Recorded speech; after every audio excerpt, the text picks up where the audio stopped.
మాది వెంగయ్యంపురం జగ్గంపేట మండలం అండి. వెంగయ్యంపురం గ్రామం. మా గ్రామంలో ఉన్నటువంటి అవతార్ మెహర్ బాబా ఆధ్యాత్మిక కేంద్రం నందు వచ్చే రేపు ఆదివారం అనగా 17వ తారీఖు ఆదివారం కార్యక్రమం జరుగుతున్నది. కావున అందరూ మా కార్యక్రమాన్ని పిలిచేసి మీ ప్రేమను మా సెంటర్కు పంచాల్సిందిగా ప్రేమతో హృదయపూర్వకంగా ఆహ్వానిస్తున్నాము. జై బాబా అండి. వెంగయ్యంపురం.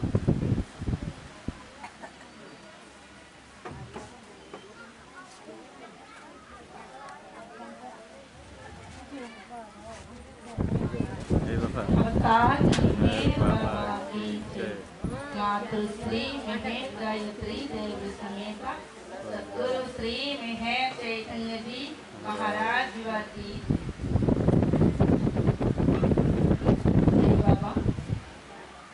ఈ రోజు ఈ కార్యక్రమం ఉదయం నుండి కూడా చాలా వైభవపేతంగా జరిపించుకున్నారు. ఇక్కడ ఆసీనులై ఉన్నటువంటి ఈ యుగ అవతార పురుషుడైనటువంటి మహేష్ ప్రభు వారు, సద్గురుదేవులు, మన గాయత్రి మాత ఇక్కడ వ్యక్తమైనారంటే ఏరి అంటే మరి మనం చూడలేము, చూసే శక్తి ఇంకా మన దగ్గర లేదు. అందుచేత వారి ఇక్కడే వ్యక్తమై ఉండి ఈ కార్యక్రమం చాలా వైభవంగా జరిపించుకున్నారు. అయితే ఇదంతా ఎప్పుడో ఉంది మెహర్ బాబా వారి ప్రణాళికలో. ఈ రామస్వామిపేట గ్రామంలో ఇంత వైభవంగా జరగవలసి ఉన్నదని ఆయన ప్రణాళికలో ఎప్పుడో ఇది జరిగిపోయి ఉన్నది అని తెలియజేస్తున్నారు అనుభవజ్ఞులు. మనకి ఒక పుస్తకం చదివినప్పుడే తెలుస్తుంది అందులోది, కానీ ఆ బుక్ ఎప్పుడో ప్రింట్ అయి ఉంటుంది. అలాగే చిన్నారావు గారు అనే ఇక్కడ కార్యకర్తల్లో ఒక హెడ్గా ఉండి ఇప్పుడు పనిచేస్తున్నారంటే ఆయన నేను కనుక్కోలేదు, కానీ కనీసం ఒక 20 సంవత్సరాల నుంచి ఆయన బాబా ప్రేమలో ఆయన బాబా పరిధిలోకి వచ్చారు. కానీ ఆయన ఏమీ ఎప్పుడు పట్టించుకోలేదు. మండపేట వచ్చిన కార్యక్రమాలకి గురుదేవుల్ని కూడా ఆయన పూర్తిగా ఆయన మీద విశ్వాసం ఉండేది కాదట ఆయనకి. ఈయన ధనవంతులనే పట్టించుకుంటాడు, ఈయన మళ్ళీ చిన్న వాళ్ళని పట్టించుకోవడం అనుకుని ఏదో మొక్కుబడిగా మండపేట రావడం వచ్చేయడం అలా జరిగేదట. మేము ఏదన్నా పని నుండి నేను ఇక్కడ రామస్వామిపేట వచ్చినా అసలు ఆయన మమ్మల్ని పట్టించుకునేవారు కాదు, ఏదో సైడ్ అయిపోయి వెళ్ళిపోయేవారు. అంటే మెహర్ బాబా గురుదేవులు, ఆగు నీకు ఇంకా సమయం ఉంది, తర్వాత నీకు పెద్ద పని చెప్తానులే అనుకునేవారేమో. మరి ఎందుకు విడిచిపెడతారు ఆయన ఎంత దూరంగా జరిగినా? ఎందుకంటే వారి తండ్రి గారుకి మెహర్ బాబా వారు ధ్యాన మందిరంలో సజీవంగా దర్శనమిచ్చారట. వాళ్ళ కుటుంబం మరి ఈరోజు ధన్యం అవదా? కుటుంబంతో పాటు ఈ ఊరు, ఈ కార్యకర్తలు, మిగతా ప్రేమికులందరూ ధన్యం. అంతేకాకుండా మొత్తం ఊరు ఈరోజు పునీతమయ్యింది. ఈ 3వ వార్షికోత్సవంలో మొత్తం ఊరందరికీ కూడా ఇక్కడ ఆసీనులై వారు అందరినీ కూడా అనుగ్రహించారని నా నమ్మకం. ఎందుకంటే భగవంతుణ్ణి మన మెహర్ బాబాను గురుదేవుల్ని కూడా గురుదేవుల్నేమో ఏదో ఆ భౌతిక శరీరంతో దర్శించాము, మెహర్ బాబా వారిని చిత్రపటాల్లో దర్శిస్తున్నాం. కానీ ఇప్పటికి ఎవరం కూడా చాలామంది సజీవ దర్శనం చేసుకోలేదు. మరి ఆయన తండ్రి గారికి మేము పాదపూజ చేసుకోవడం ఏంటి? గురు మందిరంలో విగ్రహమూర్తుల దగ్గర మేము పాదపూజ చేసుకున్నాం.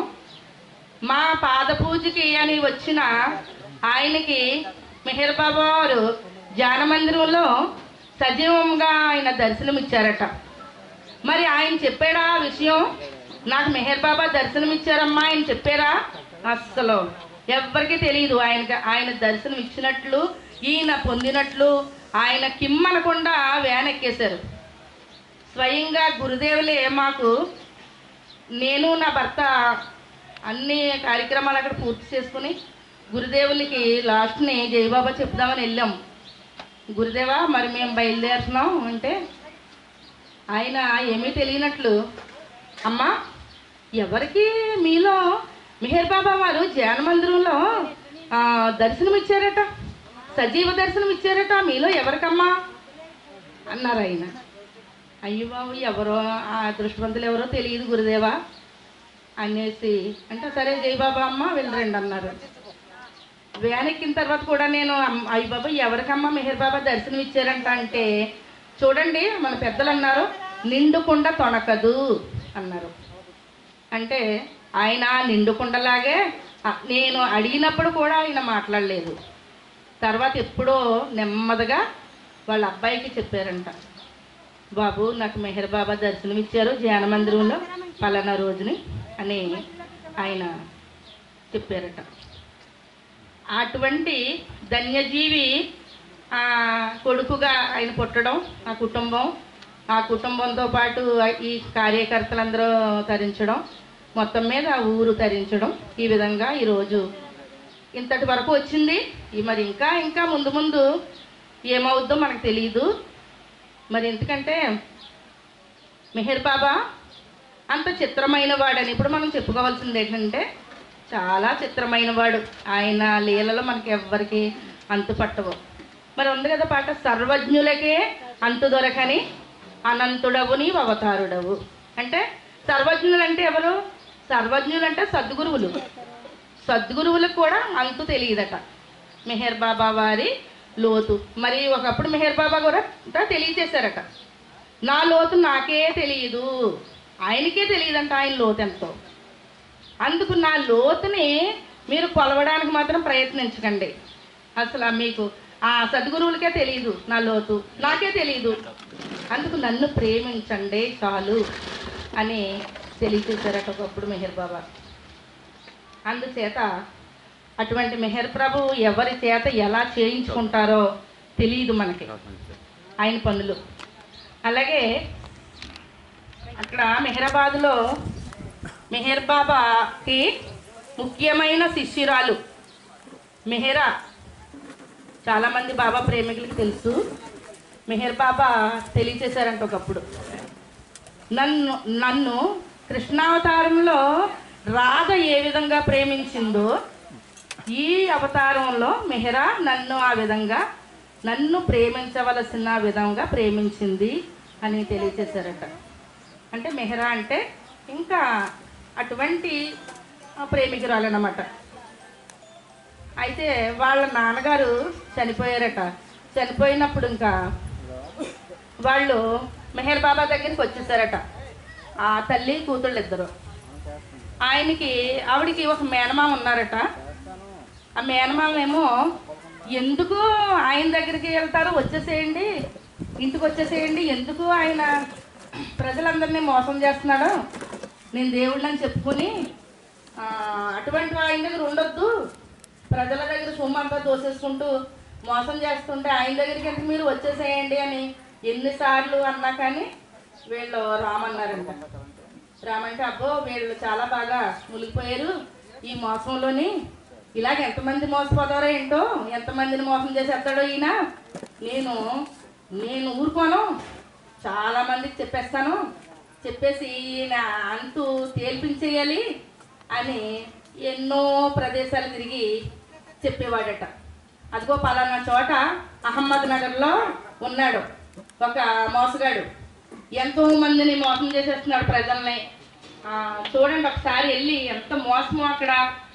అంటే మనం చెడు పేగ వింటాం కదా, చాలా మంది అయితే పదరాదు ఏంటో చూద్దాం, అంత తెలిసేద్దాం, ఆయన పట్టుబట్టేద్దాం అని చాలా మంది వచ్చేవారట. అలా జరిగింది కొన్ని సంవత్సరాలు, అలా 35 సంవత్సరాలు ఎంతో ఆయన అలాగా చేసాడట.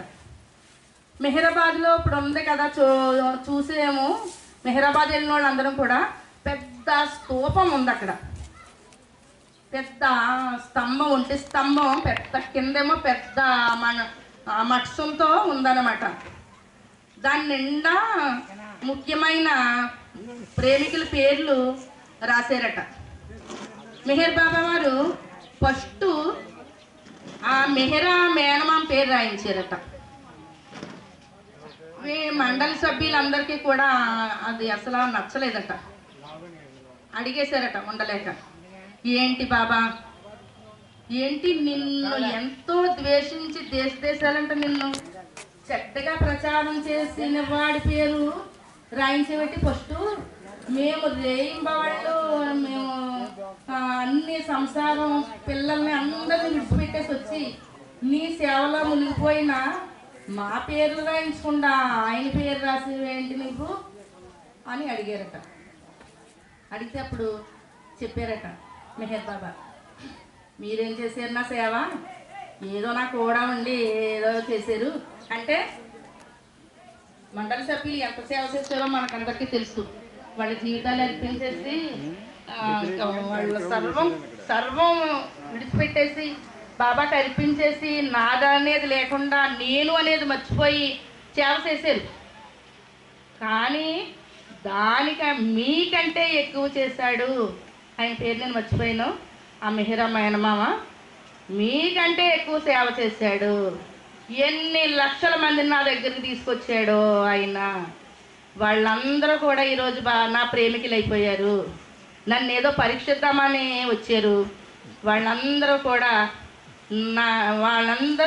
నా ప్రేమలో వాళ్ళు వచ్చిన పని మర్చిపోయి నాకు పాదాక్రాంతులయ్యి ఈవేళ వాళ్ళు కూడా ఎంతో నా గురించి ఎంతో మందికి తెలియజేస్తున్నారు మెహర్ బాబా భగవంతుడని. అంత సేవ చేశాడు ఆయన. అందుకే నేను అలా ఆయన పేరు ఫస్ట్ రాయించాను అని తెలియజేశారట. ఆ విధంగా మెహర్ బాబా పనులు అలా చేయించుకుంటారు అని చెప్తున్నారు. ఎవరో అందుకే మెహర్ బాబా అని కోపంతో అన్నా కానీ ఎవరో పట్టించుకోకండి. ఆ మెహర్ బాబా అనే నామం ఎవరో పలికినా, ఇష్టం లేకుండా పలికినా సరే ఆ మెహర్ బాబా వారు అక్కడ లింక్ వేసుకుంటారంట ఆయనతోటి. ఎప్పటికైనా సరే ఆయన గొడుగు నీడకి చేర్చుకుంటారట. అందుకని మనం అవన్నీ పట్టించుకోకుండా ఆయన లీలలు, ఓహో తండ్రి ఇదా ఏదో ఉంటుంది ఇందులో అర్థం తండ్రి అనేసి మనం అందరినీ ప్రేమించాలని తెలియజేస్తున్నారు. అందుకు మరి అంతేకాకుండా అటువంటి మెహర్ ప్రభు మనకి ఒక సద్గురువుని మనకి వరంగా ప్రసాదించారు. మరి ఆ సద్గురువు యొక్క నీడలో మనమంతా చాలా పునీతమయ్యే ఉన్నాము. చాలా మనకు తెలీదు అని ఆయనే తెలియజేస్తున్నాం. మీకు తెలీదు, ఎంత అదృష్టవంతులో మీకు తెలీదు. ఎందుకంటే తెలియనివ్వరు, తెలిస్తే మనకు అహం వచ్చేస్తుంది కూడానే. అందుకని తెలియనివ్వరు. అందుకు అటువంటి సద్గురువు లభించిన తర్వాత కూడా మనం ఇంకా మరి మామూలుగా సాంప్రదాయంగా మనం ఇంకా అలా చేస్తున్నారు, ఎప్పటి నుంచో వాళ్ళు అలా చేస్తున్నారు, మనం ఇలా చెయ్యాలి అనేది ఇంకా మనకి చాలా ఇంకా అవసరం లేని ఉంటే కొన్ని ఇంకా తగ్గించేసుకుని మనకి ఒక సద్గురువు ఏం తెలియచేశారో, మనకి ఏది అవసరమో ఏది అవసరం లేదన్నారో అని ఆ దృష్టితోటే ఉండి మనం ఆయన ఆదేశానుసారం విధేయతను పాటిస్తూ వెళితే మనకి, ఎందుకంటే ఆయన కొన్ని వద్దన్నాయి ఎందుకు వద్దంటారంటే అది మన పురోగమనానికి ఆటంకమైన వాటినే వద్దంటారు. ఒక సద్గురువు లభించిన తర్వాతట ఇక మనకి సాంప్రదాయంతో పని లేదు. అని తెలియచేశారు. దానికి ఉదాహరణగా ఒక కథ తెలియచేశారు. మనం చాలాసార్లు చెప్పుకొని ఉంటాము, ఎందుకంటే ఆ సందర్భానుగుణ్యంగా మనం ఇప్పుడు తెలియచేసుకోవడానికి. ఒక ఊర్లో ఒక వడ్డీ వ్యాపారి ఉన్నారంట. ఆయన వడ్డీకి పక్క ఊరు ఒక ఆయనకి ఇచ్చారట కొంత డబ్బు వడ్డీకి. కొన్ని రోజుల తర్వాత తన కుమారుణ్ణి వెళ్ళి, బాబు ఆ పక్క ఊరు వెళ్ళి మన బాకీ వసూలు చేసుకుని తీసుకురా అని పంపిస్తూ కొన్ని ఆదేశాలు ఇచ్చాడట తండ్రి. బాబు నువ్వు అప్పుడు మరి వాహనాలు లేని రోజులట అవి. అయితే కాలినడకనే అడవిల గుండా నడుచుకుంటా వెళ్ళే రోజులట. బాబు నువ్వు చీకటి పడిన తర్వాత ఎక్కడ పొలాల్లో చెట్ల కిందది పడుకోకు అని ఒక ఆదేశం ఇచ్చారట. తర్వాత మళ్ళీ బాబు తర్వాత ఇంకోటి ఏంటంటే, నువ్వు బాకీ వసూలు చేసుకున్న తర్వాత ఆ బాకీ తీర్చేసిన వ్యక్తి ఇంటిగా నిద్రపోకు అని ఒక ఆదేశం ఇచ్చాడట తండ్రి. సరే మరి తండ్రి ఆజ్ఞ పాటించాలి కదా, సరే నాన్నగారు అని బయలుదేరాడు. బయలుదేరిన తర్వాత ఈయన సరిగా ఊరు చివరికి వచ్చేటప్పటికి ఒక వ్యక్తి అదే దారిని ప్రయాణం చేస్తున్నాడట. ఎక్కడికి బాబు అంటే పలానా ఊరంటే, నేను కూడా అక్కడికే, పద అయితే ఇద్దరం జతగా వెళ్ళిపోదాం అని జత అవ్వారట. ఆయన కొంచెం జ్ఞానిగా ఉన్నారంట, కొంత అనుభవంతో పెద్ద ఆయన. మళ్ళీ ఇంకోటి చెప్పాడట తండ్రి, బాబు నేను చెప్పాను బాగానే ఉంది, నేను 2 ఆదేశాలు ఇచ్చాను కదా నీకు, కానీ ఒకవేళ ఎవరైనా దారిలో అనుభవజ్ఞుడు దొరికితే ఆయన ఫాలో అయిపో అన్నదట. అందుచేత బయలుదేరిన తర్వాత కొంత దూరం వెళ్ళేటప్పటికి చీకటి పడిందంట. చీకటి పడేటప్పటికి ఆయన అన్నాడట, బాబు ఈరోజు ఈ రాత్రి చెట్టు కింద పడుకుందాం అన్నాడట. అనగానే తండ్రి మాట గుర్తొచ్చిందంట. నాన్నగారు చెట్టు కింద పడుకోవద్దన్నారు, మరలా ఒక అనుభవజ్ఞుడు దొరికితే పర్వాలేదులే, ఆయన ఫాలో అయిపో అన్నాడు కదా. ఏమండి మరి రాత్రి కదా చీకటిని చెట్టు కింద పడుకోవచ్చాను. పర్లేదు బాబు నేను ఉన్నాను కదా, నువ్వు నిద్రపో అన్నదట ఆ వ్యక్తి. సరే ఇంకనే ఈయన హాయిగా నిద్రపోయాడట. ఈయన నిద్రపోయిన తర్వాత ఒక పెద్ద పాము వచ్చిందంట.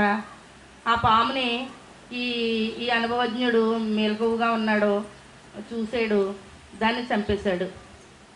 పొద్దున్న హాయిగా లేచిన తర్వాత చూసాడు, ఈ పాము చనిపోయింది. సరే అయ్యి నాన్నగారు చెప్పారు పాములు అవి వస్తాయని, అలాగే వచ్చింది, మరి అనుభవజ్ఞుడు ఉండబట్టి సరిపోయింది అనుకున్నాడు. మళ్ళీ రాత్రి మళ్ళీ బయలుదేరారు. మళ్ళీ తెల్లవారింది బయలుదేరారు. బాకీ ఇచ్చే వ్యక్తి ఇంటికి వెళ్ళారట. ఆయన డబ్బు ఇచ్చేసాడట. ఇచ్చేటప్పటికి మళ్ళీ సందడిపోయిందంట.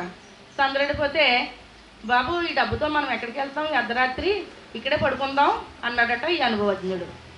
అంటే మళ్ళీ నాన్నగారి మాట గుర్తొచ్చింది.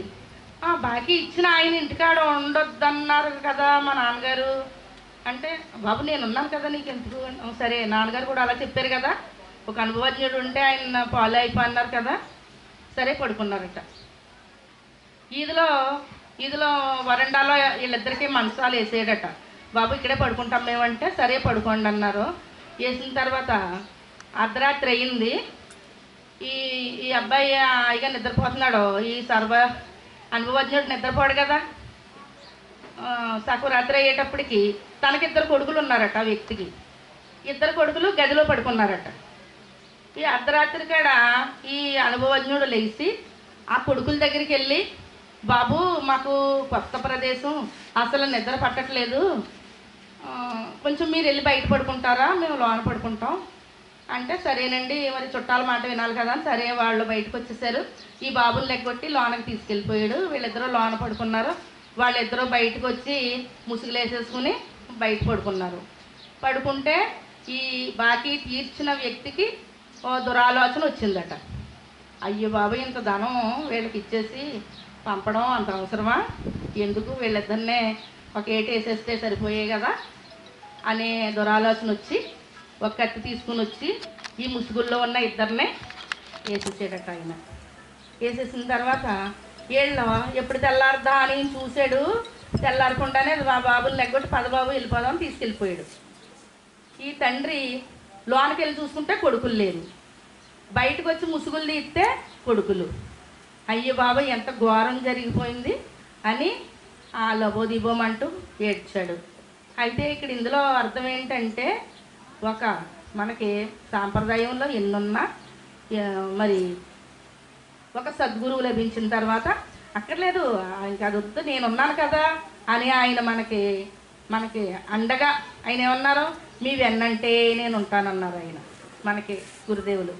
ఆ విధంగా ఆయన్ని బాసటగా తీసుకుని మనం ప్రయాణం సాగిస్తుంటే మార్గ మధ్యలో మనకి ఎన్ని కష్టాలు వచ్చినా ఆయన వాటి నుంచి తప్పించుకుంటూ గమ్యం చేర్చేస్తారని ఈ కథ యొక్క అర్థం.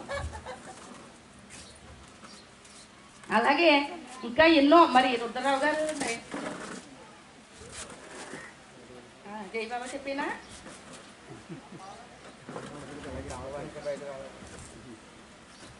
అవతార్ మెహర్ బాబాకి జై. రామైపాలెం నుండి వచ్చిన పండు వచ్చి ఇక్కడికి అచ్యుత వస్తాడా? రమ్మనండి. పెద్దాడ నుండి వచ్చిన అచ్యుత బాబు పండు ఎక్కడున్నా రావాలి స్టేజ్ దగ్గరికి.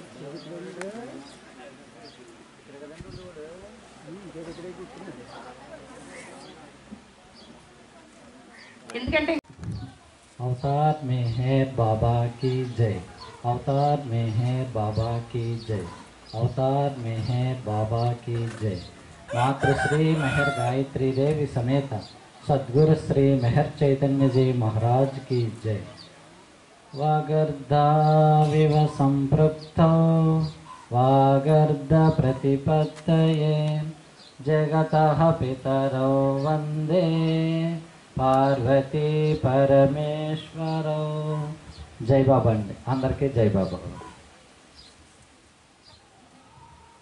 ఈ అవకాశం ఇచ్చినటువంటి అవతార్ మెహర్ బాబా వారికి, సద్గురుదేవులకి, అమ్మగారికి ఎంతో కృతజ్ఞతను. అలాగే అందరూ కూడా ఈ ప్రేమను పంచుకోవడానికి మనం ఈ కార్యక్రమానికి హాజరై ఉన్నాం. అయితే గురుదేవ్ తెలియజేస్తారు, మన లక్ష్యాన్ని ఎప్పుడో మరో జన్మలో సాధించవచ్చును అనే ఉపేక్ష ఉండకూడదు, ఈ జన్మలోనే సాధించాలనే పట్టుదల కావాలి. అందరం గురుదేవ్ దగ్గరికి ఎందుకు చేరామండి? గమ్యం చేరడానికి. మరి గమ్యం చేరడానికి సద్గురు దగ్గరికి చేరాం. మరి సద్గురు చెప్పినటువంటి విధేయత పాటిస్తున్నామా? అంటే ఆ సూచనలు మనం అమల్లో పెట్టుకుంటున్నామా? మరి గమ్యం చేరాలి, అందరి ఆశ కూడా గమ్యం చేరాలని. గమ్యం చేరుదాం, ఇప్పుడు చేరుతారా అంటే మనం అందరం చేతులు ఎత్తుకొస్తాం గమ్యం చేరాలి అని. కానీ సద్గురు చెప్పేటువంటి ఆ సూచనలు పాటించడంలోనే విఫలం అయిపోతున్నాము. గురుదేవ్ తెలియజేస్తారు. ఏంటి ఈ గురుదేవ్ తెలియజేస్తారు? నిజమైనటువంటి, మళ్ళీ ఇంకో విషయం తెలియజేస్తూ, భగవంతుని ప్రేమించే వారికి ఏ విధమైన సాధన అవసరం లేదు, కానీ ప్రేమించడం సాధన ద్వారా మాత్రమే సాధ్యము అని తెలియజేశారు గురుదేవ్. అంటే మరి సాధన అంటే గురుదేవ్ తెలియజేస్తారు, మనం ఏదో పెద్ద ఇదిగా తీసుకోకూడదు. అది అంటే ఏంటి, ఏదో కఠినమైనటువంటి ఒక మాటగా ఒక ఇదిగా కాకుండా, ఏం చేత మనం గమ్యం చేరడానికి ఈ ధ్యానం ఎందుకు ఉద్దేశింపబడింది అని అంటే, నీవు గమ్యం చేరుకోవడానికి మనం అందరం ప్రయత్నం చేస్తున్నా, భగవంతుడిని ప్రేమించాలని ఎంతో తపనతో ముందుకెళ్తున్నప్పటికీ కూడా మన అనేక జన్మార్జితమైనటువంటి సంస్కారాలు అడ్డుపడడం ద్వారా మన గమ్యాన్ని మనం చేరుకోలేము. మరి దాన్ని ఎలాగా తొలగించుకోలేము కదా. ఎప్పుడైతే అనుభవజ్ఞుడైనటువంటి సద్గురువు చెప్పినటువంటి విధేయత నువ్వు పాటిస్తావో అప్పుడు మాత్రమే నీ ఆటంకాల నుండి, అంటే ఆ సాధన, ఆ యొక్క విధేయత ఏం చేస్తుందంటే నీ యొక్క ఆత్మ పురోగవృద్ధికి ఏ అర్షడ్ వర్గాలైతే, ఏ ప్రవృత్తులైతే, ఏ వృత్తులైతే నిన్ను ఆటంకపరిచి నీ నిజ గమ్యాన్ని చేరుకోవడానికి నిన్ను ముందుకు పురోగమించనివ్వట్లేదో వాటిని నీ చేత గుర్తింపజేసి దాని యొక్క లేమితనాన్ని నీతో గుర్తింపజేసి దాన్ని అధిగమింపజేసి జీవింపజేస్తాడో సద్గురు చేసే సహాయం అది. గురుదేవ్ తెలియజేస్తారు, ధ్యానం అనగా నీ మనసుకు నువ్వు సాక్షిగా ఉండు. మరి ఇప్పుడు మనసుకు సాక్షిగా ఉన్నామా మనం అంటే లేము. ఆ మనసు ఎలాగైతే మనల్ని నడిపింపజేస్తుందో, ఏ సంస్కారయుతంగా జీవింపజేస్తుందో, ఆ సంస్కారం అని కూడా తెలియకుండా అంత సహజంగా జీవించబడిపోతున్నాం. దానికి ఒక్కసారిగా అసలు నా మనసు ఏం ఆలోచిస్తుంది, ఏ విధంగా ఆలోచిస్తుంది, ఏ విధంగా జీవింపజేస్తుందని మనం ఎప్పుడైతే సద్గురు చెప్పినటువంటి విధేయత పాటిస్తామో అప్పుడు నీ మనసు నీకు పట్టుబడుతుంది అని తెలియజేస్తారు సద్గురుదేవులు. మొత్తం ఇప్పుడు మనసు చేసేదే కదా. ఆ మనసుకు సాక్షిగా ఉండినప్పుడు అప్పుడు ఏం చేస్తుందంటే నీలో ఉన్నటువంటి లోపాలు నీవు గుర్తించుకోగలుగుతావు. నీలో ఉన్నటువంటి లోపాలని గుర్తించి వాటిని మనమైతే అధిగమించలేము. మళ్ళీ మనలో ఉన్నటువంటి అంతర్యామ పురుషుడైనటువంటి ఆ సద్గురువే వాటిని అధిగమింపజేసి నిజమైనటువంటి దైవీ జీవితాన్ని జీవింపజేస్తారు. ప్రతి ఒక్కరూ మనం అందరం కూడా ఎంచేతంటే ఏ జన్మలో అనేక లక్షలాది జన్మలు ఎత్తుకుంటే ఏ జన్మగా ఏ జీవితం జీవించినా ఎవరు జీవించినా సఫలీకృతం అవుతుందా? ఎంచేతంటే ఎవరు జీవించిన జీవితమైనా మాయా జీవితమే. మరి పరిపూర్ణమైనటువంటి జీవితాన్ని జీవించి మనం గమ్యం చేరుకోవాలి అని అంటే అనుభవజ్ఞుడైనటువంటి సద్గురు చెప్పిన విధేయత తప్పనిసరిగా పాటించాలి. ఏం చేత అనుభవశాలైనటువంటి సద్గురువు దగ్గరికి అందరం కూడా చేరిన తర్వాత గురువు దగ్గరికి వెళ్ళి మనం ఏం పొందాము, ఏయో పొందాము అనే దానికన్నా మనం అసలు ఏం కోల్పోయాం, మన స్వభావాలు కోల్పోతున్నామా, మన ప్రవృత్తులు కోల్పోతున్నామా గుర్తించుకుంటే అది నిజమైనటువంటి నిజమైనటువంటి సహాయం సద్గురువు దగ్గర నుంచి పొందేదంటే అది అని తెలియజేస్తారు సద్గురుదేవులు. అంతే తప్పితే ఏదో గురుదేవుల దగ్గరికి వెళ్తున్నాం, మనకి భౌతికమైనటువంటి ఈ సమస్యలు పరిష్కరింపబడ్డాయి, ఫలానా ఇవన్నీ వచ్చినాయి అంటే ఇవన్నీ కూడా అనేక జన్మలాది నువ్వు పొందుతూనే ఉన్నావు. దాని యొక్క లేమితనాన్ని అనుభూతి పొందటం కోసం కదా నా దగ్గరకు వచ్చింది. దాని లేమితనాన్ని గుర్తింపజేయడమే అంటే ఇక్కడ గురుదేవ్ తెలియజేస్తున్నారు. ఆ లేమితనాన్ని ఏది విడిచిపెట్టిన అవసరం లేదు.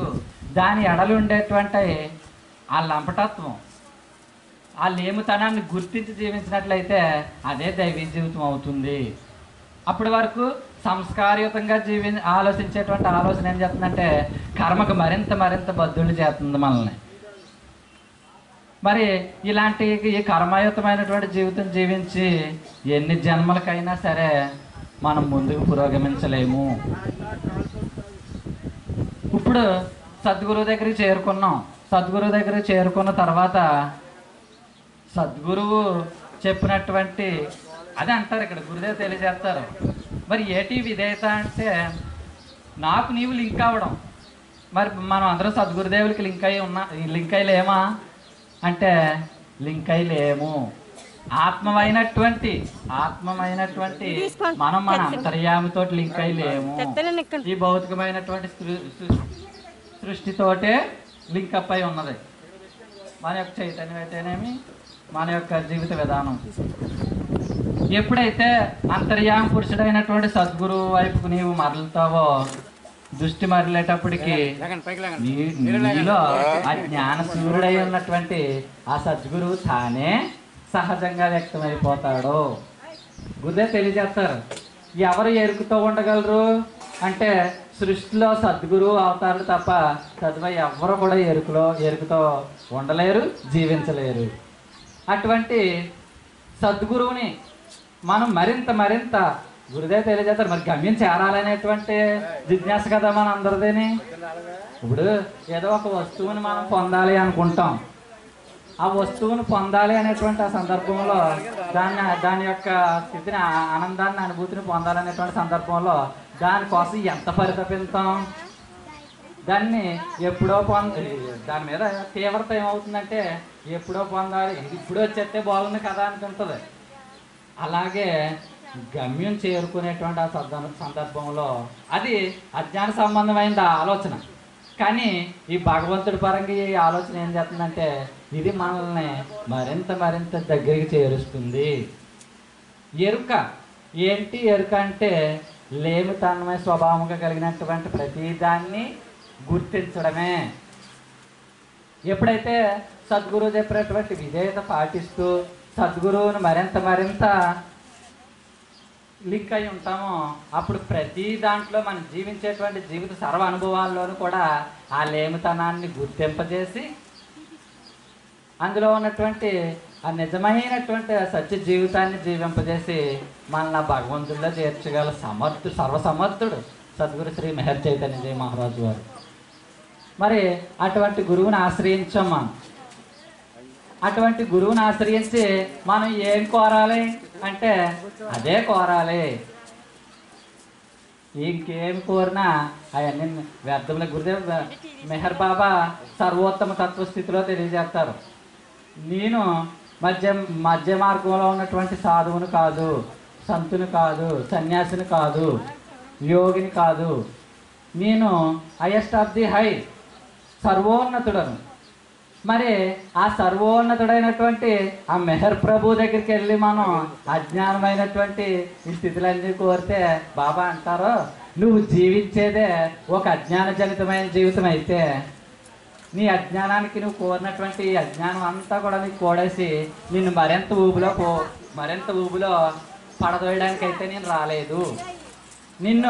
నీవు అనేక లక్షలాది జన్మల నుంచి అజ్ఞానం అనే జీవితంలో, ఈ అజ్ఞాన జీవితమైనటువంటి జీవితంలో ఊబిలో కూరుకుపోయావు కనుక దాని నుండి నిన్ను బయటికి లాగి నిజాయితీయుతమైనటువంటి సత్య జీవితాన్ని జీవింప చేయటానికే వచ్చాను అని తెలియజేస్తారు మెహర్ బాబా. అంచేత అదే తెలియజేస్తారు, మన యోగ మార్గంలోనూ కూడా తెలియజేస్తారు. అనేక భగవంతుని చేరుకునేటువంటి స్థితిలో అనేక శ్రీ విద్యా ఉపాసన అని యోగ మార్గం అని అన్నీ తెలియజేస్తారు. కానీ అన్ని స్థితులకి అతీతమైనటువంటి స్థితిని పొందినటువంటి సద్గురువు ఏది చెప్తే అది మనం చేసినట్లయితే ఎంతో సులువు. గురుదేవ్ తెలియజేసినటువంటి పద్ధతి, ఆ సులువైనటువంటి ఆ మార్గం ద్వారా మనం నిజగమ్యాన్ని ఎంతో సులువుగా చేరుకునేటువంటి అవకాశం ఇచ్చారు గురుదేవ్ తెలియజేస్తారు. అంచేత అటువంటి గురువుతోటి మరింత లింక్ అవ్వడమే. ఎంత సుకృతం ఉంటే మనం అటువంటి సద్గురువు దగ్గరికి చేరుకుంటాం. చేరుకొని మళ్ళీ ఇంకా అజ్ఞానమైనటువంటి జీవితంలోనే ఇంకా కర్మకే బంధింపబడి జీవితే ఇంకా మరీ అంత అజ్ఞానం మరొకటి ఉండదు అని తెలియజేస్తారు సద్గురుదేవుడు. అలాగా ఇందాక ఉదయం నుంచి కూడా ఎంతో మన భక్తులందరూ కూడా ప్రవచనాలు ఎంతో బాగా తెలియజేశారు. అయితే ప్రతి ఒక్కరూ కూడా భగవంతుడిని పొందేటువంటి స్థితిలో ఈ ఒకటి ధ్యానం అనే కాదు, నామం అనే కాదు, మౌనం అనే కాదు, అన్నింటిలో కార్యక్రమాల్లో పాల్గొనాలి. ఒకదాంతో వచ్చేది కాదు.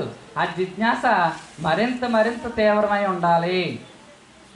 ఆ మరింత తీవ్రమై ఉన్నప్పుడు మాత్రమే ఎంచేతంటే ఏ సమయాన్ని, ఏ నిమిషాన్ని, ఏ క్షణాన్ని సద్గురువు తన అనంతమైనటువంటి ఆ ప్రేమను అనుగ్రహిస్తాడో మనకు తెలియదు. దాన్ని పొందటానికి మనం వేచి ఉండాలి. ఈ కార్యక్రమాలు మనం కార్యక్రమాలు పెట్టుకున్నప్పుడు వీలైనంత వరకు మనం అందరం కూడా తప్పనిసరిగా హాజరవ్వాలి. ఎంచేత హాజరవి ఇంటి దగ్గర, అదే ఇప్పుడు ఎవరి వాళ్ళ ఇంటి దగ్గర ఉంటే అజ్ఞాన జీవితాం ఇక్కడ ఉండడం ద్వారా ఉదయం నుంచి గురుదేవ్ తెలియజేసినటువంటి సత్య విషయాలు మనం అవగాహన చేసుకోవడం ద్వారా కొన్ని వేల సంస్కారాలు చెప్పలేం కానీ ఎంతో సహజంగా రిలీజ్ అయిపోతున్నాయి ఈ కార్యక్రమంలో. అది ఏ విధంగా అంటే ఎవరి యొక్క అనుభూతిని పురస్కరించుకొని వాళ్ళకి అది ఆస్వాదించేటువంటి ఆ సందర్భాన్ని బట్టి ఉంటుంది అని తెలియజేస్తారు. అంచేత అందరం కూడా ఈ సద్గురువు చెప్పినటువంటి విధేయత పాటించడం ద్వారా మనం మనలో ఉన్నటువంటి మొదట అంటారు మనలో ఉన్నటువంటి ఈ దృక్కు ఉన్నది కనుక దృశ్యం ఉంది. ఈ దృక్కును బట్టే దృశ్యం అభివృద్ధిస్తుంది కనుక మళ్ళా దృక్కు అదృశ్యం అయినప్పుడు మాత్రమే దృశ్యం అదృశ్యం అవుతుంది. అంటే ఈ మన యొక్క చైతన్యం ఈ సంస్కారమైనటువంటి ఈ అరిసెట్ వర్గాలతోటి కూడుకొని ఉన్నది కనుకనే ఆ విధంగా మనం ఈ సృష్టి మనకు అగుపెందుతుంది. ఎప్పుడైతే మనం అంతర్ముఖం అవడం ద్వారా మనలోకి మనం ప్రవేశించడం ద్వారా మనలో ఉన్నటువంటి ఇవన్నీ కూడా మనకి అంటే మనకి కాదు, ఎవరో ఇక్కడ సాధన చేసేది నేను సాధన చేస్తున్నాను అనేటువంటి నీవు కాదు, సాధన చేసేటువంటి సద్గురువే సాధన చేస్తూ ఆ అనుభవం పొందేది కూడా సద్గురువే. ఇంకా మనం అంతా కూడా ఇక్కడ ఏమీ మన యొక్క ప్రమేయం ఏమాత్రమూ లేనటువంటిది. అక్కడ మనం నేను చేస్తున్నానన్నా లేదా నేను పొందుతున్నానన్నా ఇంకా అది ఆటంకమే అని తెలియజేస్తారు సద్గురుదేవుడు. అంచేత ఆ సద్గురువుని మరింత మరింత మరింత అవగాహన అతను చెప్పినటువంటి దాన్ని మనం అవగాహన చేసుకోవడం ద్వారా ఆ ప్రయత్నం చేయడం ద్వారా ఏమవుతుంది అంటే మనం ఆ సద్గురువుకు మరింత మరింత లింక్ అవుతాము. లింక్ అవ్వడమే కాకుండా ఈ జీవితం అంతా కూడా పరిపూర్ణం సిద్ధింపబడుతుంది అని తెలియజేస్తారు. ఏది మనం ఇప్పుడు అజ్ఞానంగా జీవించేసి గమ్యం చేరిపోవడం అంటే ఏదో ఒక క్షణంలో చేరిపోయేది కాదు. ఏదైతే అజ్ఞానం జీవితం జీవించామో దాన్ని మళ్ళీ ఎరుకుతోటి దైవీ జీవితంగా జీవించుకుంటూ ఆ భగవంతునిలో ఐక్యం అవ్వటమే గమ్యము అని తెలియజేస్తారు. అంతేకాని మనకి ఇష్టం వచ్చినటువంటి జీవితాన్ని జీవించేసి ఏదో మెహర్ బాబాలో ఐక్యం అయిపోతాం అనుకోవటం అది నిజం కాదు అంటారు గురుదేవుడు. ఎరుకుతో దైవీ జీవితాన్ని జీవించాలి అని తెలియజేస్తారు. అది సమయం చెప్పండి సార్. అంచేత ఆ ఎరుకు కోసం ఆ ఎరుకు ఇచ్చేవారు సద్గురుదేవులే. ఎప్పుడు అంటే మనం ఎప్పుడైతే సద్గురువుకి లింక్ అయి అతన్ని మరింత మరింత మరింత చేరువై అతన్ని ఎంత ప్రేమిస్తామో అతను మనం ప్రేమించడం ఏంటి, మళ్ళీ అతనే మనలో ఉండి ఆ తపన్ని ఇచ్చి ఆ ప్రేమనిచ్చి అతనే ఈ గమ్యాన్ని చేర్చేటువంటిది అంతా కూడా సద్గురు యొక్క పాత్రే. మనం అంటూ ఏమీ లేము. అంచేత అందరం కూడా ఈ రోజు నుంచి సద్గురువు చెప్పి ఇక్కడ మనం ఉదయం నుంచి పాల్గొన్నాం కాబట్టి ఇప్పటి వరకు ఎలా జరిగినా ఇప్పటి నుంచి అందరం కూడా సద్గురువు చెప్పినటువంటి విధేయత పాటించడానికి ప్రయత్నం చేసుకుంటామని అందరం అనుకొని ఆ ప్రయత్నంలో మనల్ని అందరినీ సఫలీకృతం చేయమని సద్గురు శ్రీ మెహర్ చైతన్యజీ మహారాజు వారిని వేడుకుంటూ సెలవు తీసుకున్నాను. అవతార్ మెహర్ బాబా की जय. మాతృశ్రీ మెహర్ గాయత్రీ దేవి సమేత సద్గురు శ్రీ మెహర్ చైతన్యజీ మహారాజ్ की जय. జై గురువు. జై. పండు చక్కగా తెలియజేశారు. చేత ఇక్కడి నుంచి మనకి పండు అని కాదండి, బాబా పండు అని పిలుద్దాం. జై బాబా. ఇప్పుడు అందరం గురుదేవుడి గురించి చెప్తున్నాం. చేత గురుదేవుల ద్వారా 4 మాటలు విని అప్పుడు ఇక్కడ హారతి ఇద్దాం. జై బాబా.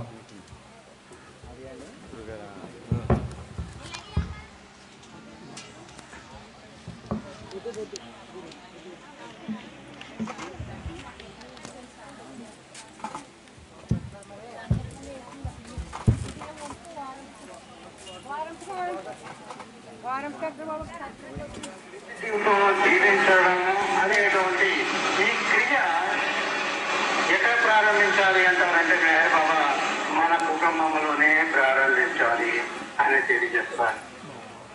మన కుటుంబ సభ్యుల మధ్యనే సామరస్యము కావాలి,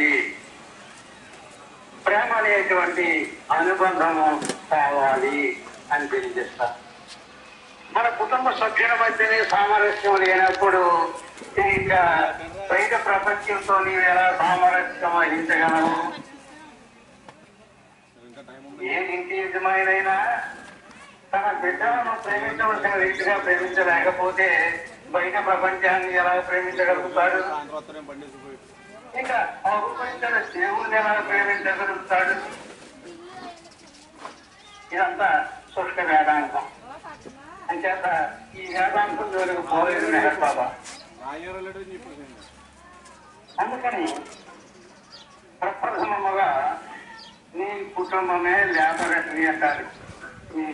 ఈ శాస్త్ర పరిశీలన నీ కుటుంబ సభ్యులతో సామరస్యత ఏర్పరుచుకోవాలి. దాని గురించి అనేక రీతులుగా చెప్పారు. ఏమంటే కుటుంబం అంటే అసలు కుటుంబం ఎందుకు ఉద్దేశింపబడింది, కుటుంబ సభ్యులుగా ఎందుకు జన్మించి వ్యవహరిస్తున్నారు అంటే అసలు రాసి చెప్పారు మెహర్ బాబా. పరస్పర విరుద్ధమైనటువంటి సంస్కారముల యొక్క వ్యక్తీకరణతో కుటుంబ జీవితము అనేటువంటి పేరుతో ఈ సంస్కారాలు రహితపరుచుకుని సామరస్యమైనటువంటి జీవితం జీవించడానికి ఉద్దేశింపబడినటువంటిది కుటుంబము. అంచేత అందరూ కుటుంబంలో ఉన్నటువంటి సభ్యులు ఒకే అభిప్రాయంతో ఒకే మానసిక స్థితులలో ఉంటారని ఎప్పుడు అనుకోకూడదు. అంచేత వారి వారి కర్మానుగుణ్యముగా వ్యక్తమైనటువంటి వారి ఉపాధులు, వారి శరీరాలు కొన్ని కలిసి కుటుంబముగా జీవింపబడుతున్నవి. అంటే కుటుంబము అనేటువంటి పేరుతో వ్యవహరింపబడేటువంటి కొంతమంది సభ్యులు వారి వారి సంస్కారాలని గుర్తించుకుంటూ సామరస్యాన్ని ఏర్పరచుకొని ఆనందమైన జీవితాన్ని జీవించడం అనేటువంటిది ప్రథమ స్థితిగా మెహర్ బాబా తెలియజేస్తారు. ఈ దివ్య సత్యాన్ని ఎవరైతే గుర్తించి అవగాహన చేసుకుంటారో అందరికీ అవగాహన ఉండకపోవచ్చు. అందరికీ ఈ మానసికమైనటువంటి పరిణామ స్థితులలో అంతవరకు ఎదిగి ఉండకపోవచ్చు. అలాగే కుటుంబం సభ్యులలో ఏ ఒక్కరైనా ఆ స్థితికి ఎదిగి అసలు కుటుంబ సమస్య ఇది, కుటుంబ సత్యం ఇది, ఈ రహస్యం ఇది అని ఎవరైతే గుర్తిస్తారో వారు మాత్రము ఎవరెవరి స్వభావము ఎలా ఉన్నప్పటికీ కూడా వారి వారి స్వభావాలు చక్కగా గుర్తించి అర్థం చేసుకుని అవగాహన చేసుకుని అనుగుణ్యముగా మారిపోయి మనసపడి జీవించడం ద్వారా నిజమైనటువంటి ప్రేమ బంధువులు ఎడవ కుటుంబ సభ్యులు ఎడవ ప్రేమ వ్యక్తమవుతుంది. అటువంటి ప్రేమకు పాత్రులు సాగలుగుతారు.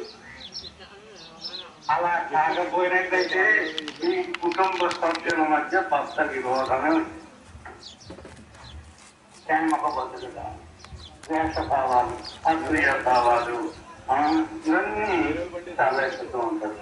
అందుకని ఈ సత్యాన్ని గుర్తించి ఇతరులు ఏ విధమైనటువంటి స్వభావాలు కలిగి అలవాట్లు కలిగి ఉన్న స్వభావాలు ఏ విధంగా వ్యక్తం చేస్తున్నా అర్థం చేసుకున్నటువంటి మెహర్ బాబా వారి యొక్క ఈ సందేశాన్ని గుర్తించినటువంటి నీవు మాత్రము అందరితో మిగిలిన అందరితో సామరస్యం కలిగి ఉండాలి.